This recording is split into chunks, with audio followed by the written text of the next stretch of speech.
Dans la cour principale de l'école maternelle publique de Nkolondom, des tout petits vadrouillent en cette matinée du lundi 19 septembre 2022. Quittez, tu pars où?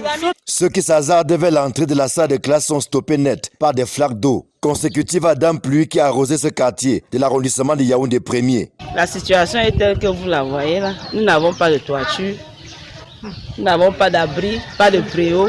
Et voilà tous les enfants qui sont là depuis la 3e semaine, ils n'ont pas de cours. Le programme est entamé, nous ne savons pas comment nous rattraper.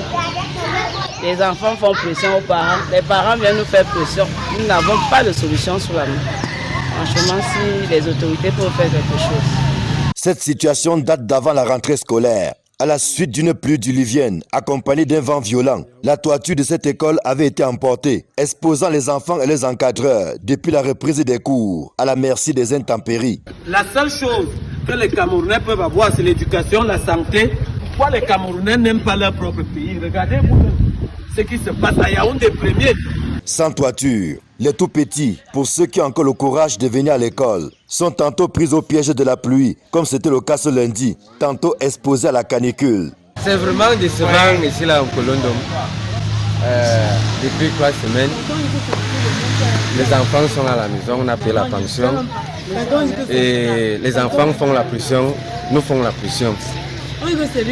Nous ne savons pas ce qui se passe exactement.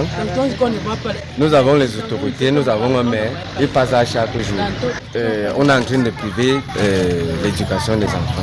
Selon des informations puisées auprès des parents et des responsables de l'école, le marché de réfection de cette toiture a été attribué à un particulier. Mais depuis lors, pas l'ombre d'un seul ouvrier n'a été aperçu sur le site. Résultat des courses, les enfants souffrent le martyre pendant que leurs parents font face à un dilemme. Envoyer le bambin à l'école et gérer le retour des maladies auxquelles ils s'exposent, ou alors les garder à la maison jusqu'à ce qu'une solution soit trouvée. Dur. En plein soleil, sur la pluie, avec nos petits enfants.